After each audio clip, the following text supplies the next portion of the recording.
تو اس وقت ہے، اور ہماری پولیس خصوصاً جو آئی جی سے کچھ دن پہلے میری بات ہو رہی تھی تو اس نے باقاعدہ طور پر کہا تھا کہ یہاں پر ان کے سائلنٹ پیکٹس ہیں اور وہ کارروائیاں کر رہی ہیں. ٹھیک ہے، بہت شکریہ لحاظ صحافی پروگرام کو وقت دینے کا. احساس سید، کیا صورتحال بن رہی ہے؟ آپ کو کیا لگ رہا ہے کہ طالبان واقعی تحریک طالبان جو کالعدن تنظیم ہے وہ اتنی اسٹرانگ ہوتی جا رہی ہے، اور اس کے اثرات پاکستان کے اس انتخابی ماحول پہ کیا پڑیں گے جو ہم آنے والے دنوں میں دیکھنے جا رہے ہیں؟ مطیلہ، اس میں تو کوئی شک نہیں کہ کالعدم ٹی ٹی پی ایک اسٹرانگ جماعت ہے، اور اس اسٹرانگ جماعت نے یہ آج ہی اپنی جو فٹ پرنٹ ہیں وہ نہیں دکھائے ہوئے.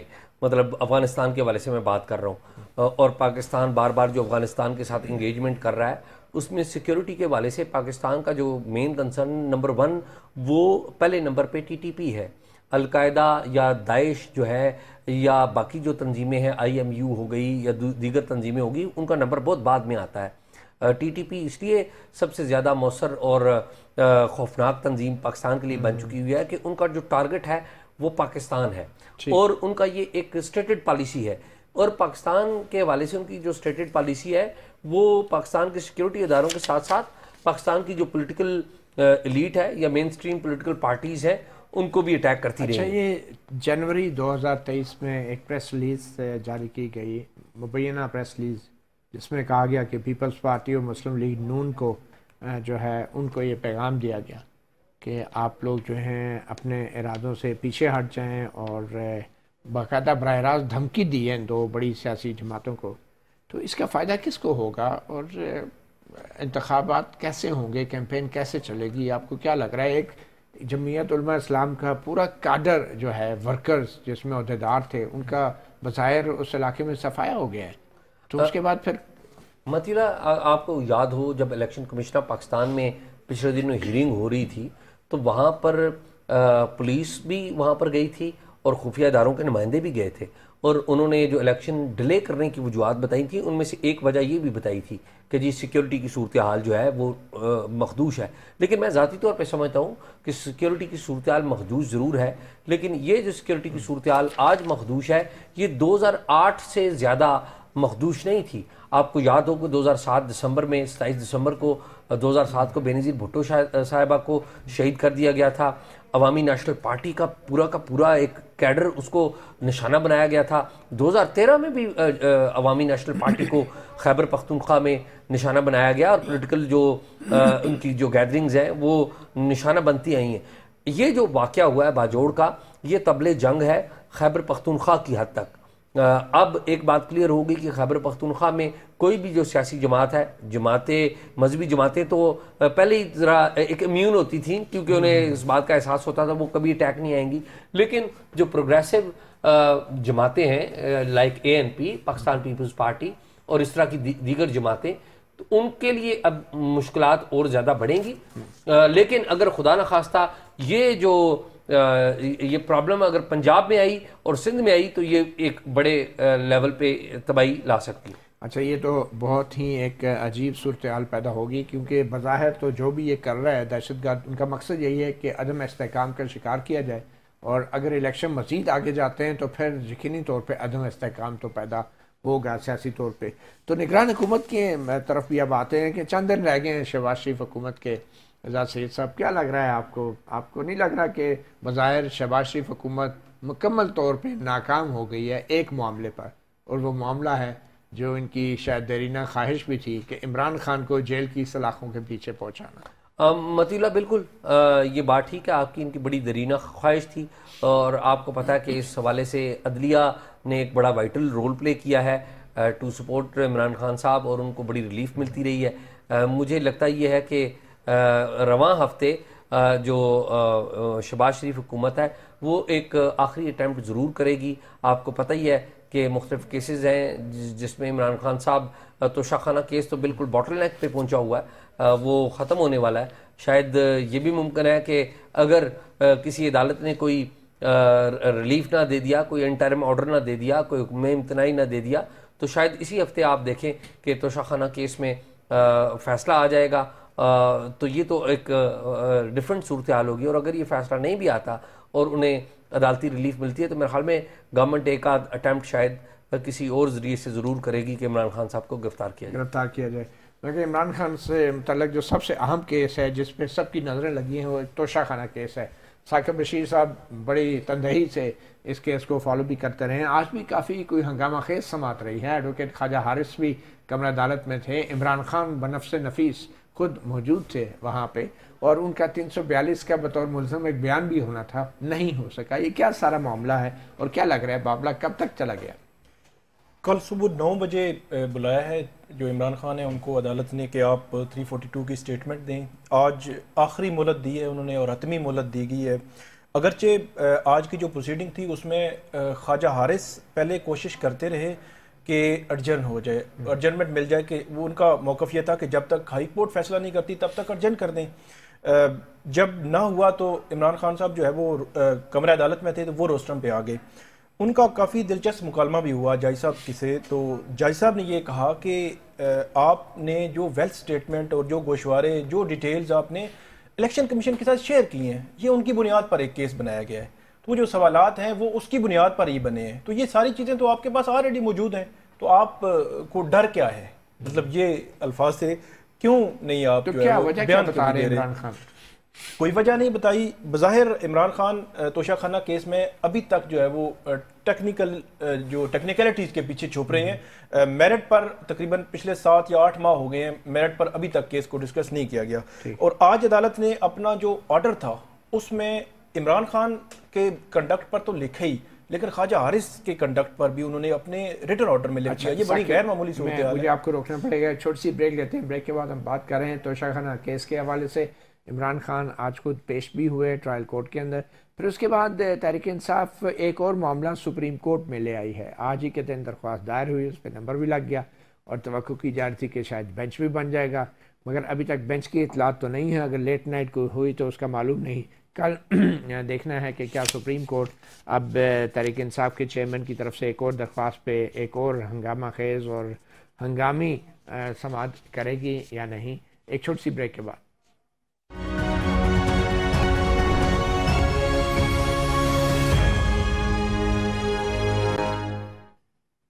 صحافی پروگرام میں ایک بار پھر خوش آمدید. ثاقب, ابھی نیکسٹ سٹیپ کیا ہے توشہ خانہ کیس میں؟ ابھی یہ معاملہ کس طرف جا رہا ہے؟ فیصلہ جلد ہو سکتا ہے؟ کیا نگران حکومت کی دیرینہ خواہش پوری ہو سکتی ہے, یا تو نائل کرایا جائے یا جیل بھیجا جائے؟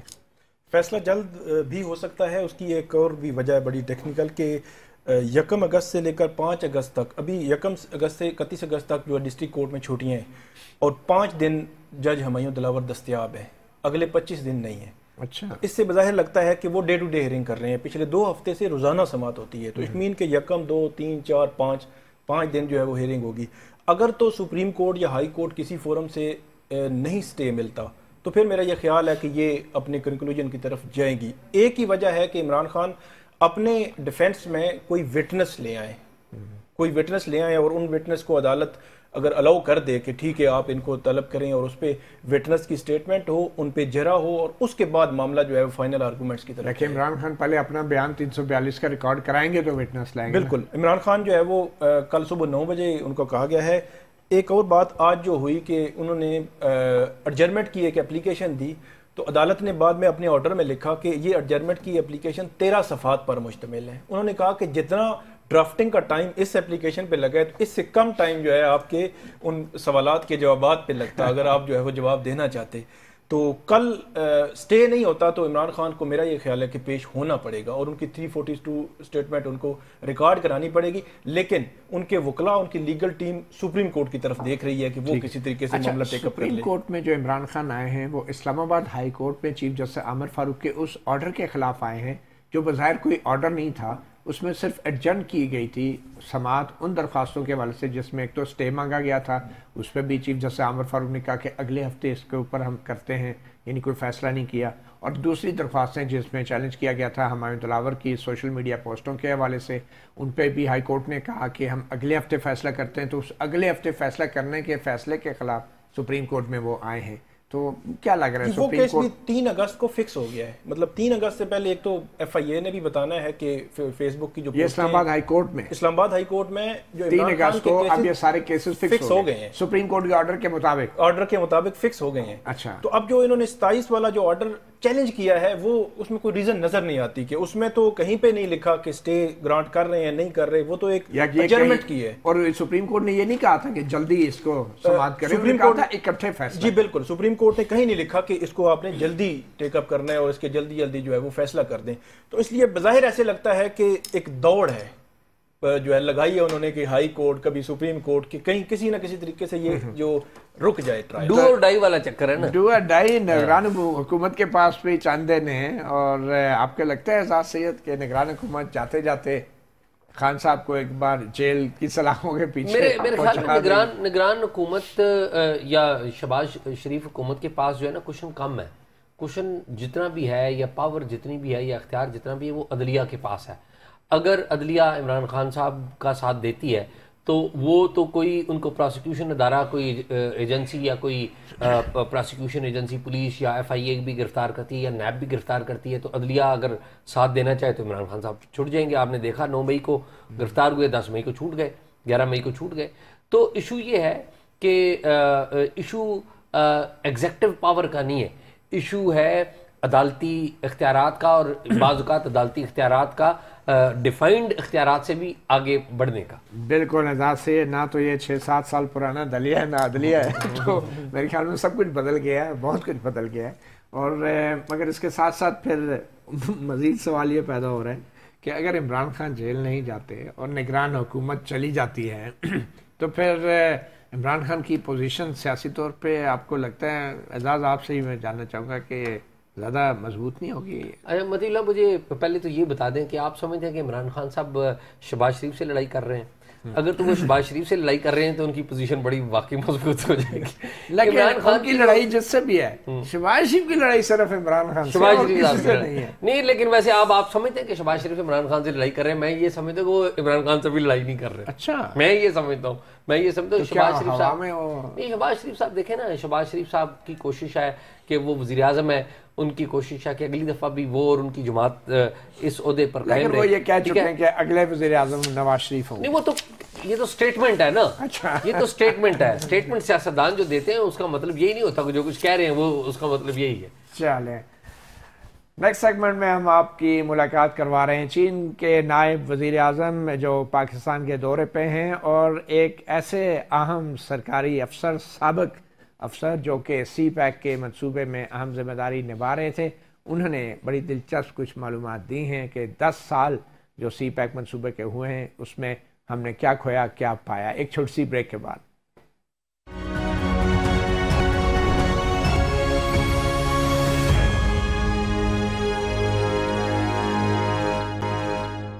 Welcome back. صحافی پروگرام میں آپ بات کریں گے ہم سی پیک پروجیکٹ کی, جو پاکستان کی تاریخ میں سب سے بڑا بیرونی سرمایہ کاری کا ایک پروجیکٹ جو بڑے پڑوسی ملک چین کی طرف سے شروع کیا گیا پاکستان کے ساتھ. اور اب چین کے نائب وزیر اعظم لی فینگ بھی اس وقت پاکستان کے دورے پر ہیں, اور 10 سال ہو چکے ہیں اس سی پیک پروجیکٹ کو, اور 10 سالہ تقریب کے حوالے سے چین کے نائب وزیر اعظم یہاں موجود ہیں. ہمیں جوائن کیا ہے ڈاکٹر حسان داؤد بٹ نے, جو کہ پاکستان کے کونسلر بھی رہے ہیں چین میں, مگر خاص طور پہ 2016 سے 2019 تک سی پیک میں پروجیکٹ ڈائریکٹر تھے, اور اس وقت 2019 سے جو ہے آنورڈ انہوں نے Khyber Pakhtunkhwa board of investment special economic zone authority کو انہوں نے جوائن کیا, اور اس وقت بحریہ یونیورسٹی میں پڑھا رہے ہیں. تو پروفیسر ڈاکٹر حسان داؤد بٹ صاحب بہت شکریہ صحافی پروگرام کو وقت دینے کا. چین کے نائب وزیر اعظم 10 سالہ تقریبات میں شرکت کے لیے پاکستان میں موجود ہیں, مگر سی پیک پروجیکٹ جو 2013 میں شروع ہوا اور 2023 ہو چکا ہے, ان 10 سال کے جو اہداف رکھے گئے تھے کیا وہ ہم نے حاصل کر لیے ہیں؟ کیا ہمارے پاس سیلیبریٹ کرنے کے لیے ان 10 سال کے لیے کچھ ہے یا نہیں؟ جی بہت شکریہ مطیع اللہ صاحب. آئی تھنک کہ دیر از لاٹ ٹو سیلیبریٹ. سب سے پہلے میں یہ بتاتا چلوں کہ جب 2013 میں جب یہ میری ٹائم ایسپیکٹ سے گوادت سے جب یہ سی پیک کی طرف ٹرانسفارم ہوا اور جب 2015 کے اندر پریزیڈنٹ شی جن پنگ کا دورہ ہوا پاکستان کا، تو اس کے اندر جو ایم او یوز اور جو ٹارگٹ سیٹ کیے گئے تھے وہ 3 تھے، اور ان اہداف کے اندر پہلا یہ تھا کہ آپ نے اپنی باٹل نیکس جو کہ انرجی، انفراسٹرکچر، کنیکٹیویٹی اور آپٹیکل کنیکٹیویٹی کے ایشوز تھے، اس کو کنیکٹ کرنا تھا تاکہ آپ ایکٹیس جو کامرس اور ٹریڈ آپ اسٹریٹجی بنانا چاہتے ہیں، جو آپ کنیکٹیویٹی چاہتے ہیں کراس بارڈر، اس کو اچیو کیا جا سکے۔ سیکنڈ یہ تھا کہ آپ نے اسپیشل اکنامک زون 2025 تک بنانے تھے اور اس کے اندر چائنیز انویسٹمنٹ اور جوائنٹ وینچرز کو پروموٹ کرنا تھا، اور تیسرا یہ تھا کہ 2030 تک آپ نے ML1 کے پروجیکٹ کو آن گراؤنڈ لے جانا چاہیے تھا، اور یہ انکریمنٹلی جانا تھا، وہاں پہ جہاں پہ ویکنیسز ہیں ان کو پہلے ایڈریس کرتے ہوئے، آپ کو پتا ہے بہت ساری جگہوں پہ ورنیبل ہے ہمارے ٹریکس، ان کو پہلے امپروو کرتے ہوئے آپ نے چائنیز بارڈر کے ساتھ اور ان کی سپلائی چین سے کنیکٹ کرنا تھا۔ تو ان 3 اہداف کے ساتھ جو سب سے پہلے جن پروجیکٹس پہ کام کیا گیا ان کے اندر انفراسٹرکچر کے پروجیکٹس تھے، آپ نے ملتان سکر کے پروجیکٹ پہ کام کیا، آپ نے ہکلا ڈی آئی خان کے PSDP سے کیا، آپ نے گوادر کی کنیکٹیویٹی کی کوئٹہ کے ساتھ، اور اس کے بعد پھر آپ نے انرجی کے پروجیکٹ جو اس وقت تک 6000 میگا واٹ کے ہو چکے ہیں، ٹوٹل آپ نے 11000 کے پروجیکٹس جو ہیں وہ آن لائن ہیں، ان پہ کام کرنا تھا۔ تو اب تک ہمارے پاس 585 کلومیٹر کی روڈز، تقریباً 800 کلومیٹر کی ٹرانسمیشن لائن، 6000 میگا واٹ کی جو انرجی ہے، اور اس کے علاوہ آپٹیکل فائبر خنجراب سے پنڈی تک آ چکی تو ہے، اور کتنے نیکسٹ فیز میں پرسنٹ اس ہم میں نے کراچی یہ جو پہلی باٹل نیک کا ٹارگٹ تھا انرجی، انفراسٹرکچر، کنیکٹیویٹی، کتنے پرسنٹ ہم نے یہ ٹارگٹ 10 سال کے جو ٹارگٹ تھے اچیو کیے ان 10 سال میں؟ آئی تھنک کہ ہم نے اس لحاظ سے جو ٹارگٹس تھے ہم نے اچیو کیے۔ ہمارے کچھ پروجیکٹس جو ہیں انرجی کے، اسپیشلی جو ہائیڈل پروجیکٹس ہیں، ان کے وہ ٹائم لائن کے مطابق چل رہے ہیں، لیکن انہوں نے 2025 میں کمپلیٹ ہونا ہے۔ انفراسٹرکچر کے ہمارے پروجیکٹس بالکل اپنے ٹائم لائن کے مطابق اور اپنے بجٹ کے مطابق ہوئے ہیں۔ جو پروجیکٹ جو ہمارے تھوڑے سے ڈیلے ہوئے ہیں، اور تھوڑے سے میں اس لیے کہہ رہا ہوں کہ اس میں 2 سال کووڈ کا بھی اگر آپ شامل کر لیں، تو ہمارے اسپیشل اکنامک زون اس طرح نہیں ڈیولپ ہو سکے جو کہ ہم چاہتے تھے، اور جو کہ ایک مین ڈیویڈنڈ تھا۔ کیا وجہ اور کیا دوسرا میں اس کی طرف آتا ہوں، ایک اور پروجیکٹ جس کا آپ کی توجہ چاہوں گا وہ ہے ML1 کا پروجیکٹ، اور وہ بھی ہمیں آج سے کم از کم 2 سال یا 3 سال پہلے کر لینا چاہیے، شروع کر لینا چاہیے تھا، تاکہ 2030 تک وہ بالکل اپنے ریل سٹرکچر میں آ جاتا۔ اور جب آپ نے SCD کی بات پوچھی اور وجہ پوچھی، تو اس کی 2 وجوہات ہیں بیسک۔ ایک تو یہ کہ پہلی وجہ یہ تھی کہ آپ کے کووڈ آیا 2 سال تو وہ ڈیلے آپ نکال دیں۔ اس کے علاوہ ہم اپنی جو ایز آف ڈوئنگ بزنس اور اس کے اراؤنڈ جو ہم کلیمز کرتے ہیں، جو ہم کہتے ہیں کہ ہمارے پاس انویسٹر، وہ جب سی پیک میں چائنیز انویسٹر آئے اور انہوں نے آ کے، کیونکہ وہ تو لاؤس میں بھی جا رہے تھے، کمبوڈیا، ویتنام بھی جا رہے تھے، انہوں نے جب پاکستان میں آیا تو آپ کی جو 1 ونڈو ہے اور ایز آف ڈوئنگ بزنس ہے وہ ٹرولی ایکسپوز ہو گئے۔ آپ کے NOC رجیم، آپ کی اوور آل انڈسٹریل پالیسی، وہ سب ہو گئی۔ آپ کو یقیناً یہ بات کا پتا ہوگا کہ پاکستان کی تو ابھی انڈسٹریل پالیسی بھی نہیں ہے، اور یہ HCGs جو ہیں وہ ایک انسٹرومنٹ ہے اس لیول کو اچیو کرنے کا جہاں پر آپ انڈسٹریلائزیشن یا ایکسپورٹ لیڈ اکانومی کی طرف جا سکتے۔ کتنی SCGs 10 سال میں بننی چاہیے تھی اور کتنی بن سکی؟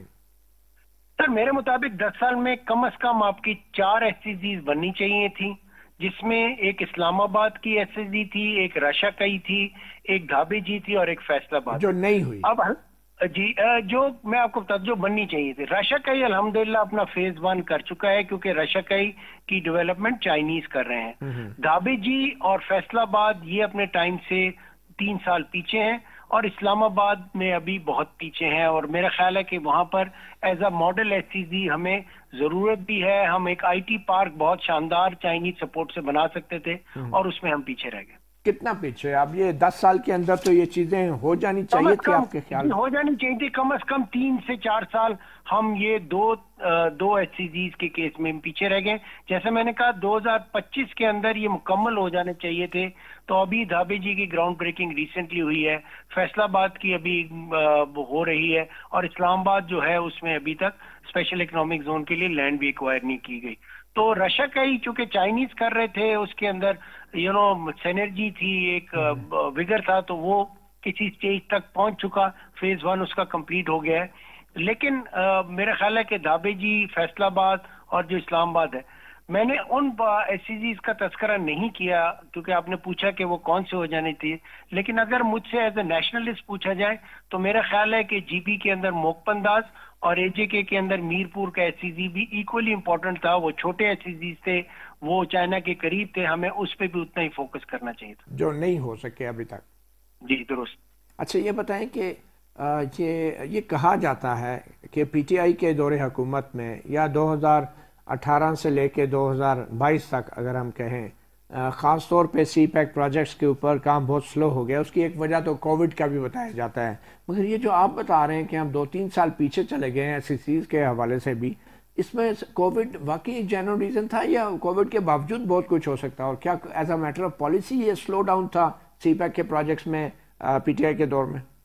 دیکھیے کووڈ ڈیفینیٹلی ایک ریزن تھا، اور کووڈ ریزن تھا چائنیز کی موومنٹ کی ریسٹرکشن کا. تو جہاں پہ چائنیز ڈیولپمنٹ کر رہے تھے وہ تو ایک ریزن ہے، لیکن جہاں پر ہم نے ڈیولپ کرنا تھا اور ہماری جو کووڈ کے اراؤنڈ ریجیم تھی اس کے اندر ہماری سپیڈ کافی تیز ہو سکتی تھی، جس میں نے فیصل آباد اور ایون چھوٹے صوبے اور ایون دابچی کے اندر اور اسلام آباد کے اندر ہم اس کو ڈیولپ کر سکتے تھے.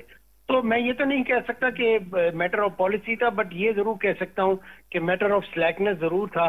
ہمیں اس پہ بہت تیزی سے کام کرنا چاہیے تھا. ہمارے بہت ٹال کلیمز تھے، ہمیں اپنی ایز آف ڈوئنگ بزنس اور ون ونڈو کو بہت افیکٹو اور کمپیٹیٹو بنانا ہے. دیکھیں سر، یہ نہیں ہو سکتا کہ آپ کہتے رہیں کہ higher than mountain and deeper than ocean, اور آپ اپنے جو گورننس ماڈل ہے اس کو ڈیولپ نہ کریں اور ایکسپیکٹ کریں کہ اس وجہ سے چائنیز لاؤس اور ویتنام اور ایون ملیشیا اور انڈونیشیا کو چھوڑ کے پاکستان آئیں گے. تو یس آئیں گے تو ضرور، لیکن پھر ریٹین کرنا بڑا مشکل ہو جائے گا اگر آپ کا گورننس، آپ کی سیکیورٹی اور آپ کی جو over all as of doing business ہے اویلیبل نہیں. اچھا، موجودہ حکومت جو 1 سال سے تھی PDM کی، آپ کو کیا لگ رہا ہے اس حکومت میں کوئی خصوصی اقدامات کیے گئے کہ CPEC کو واپس ٹریک پہ لایا جائے؟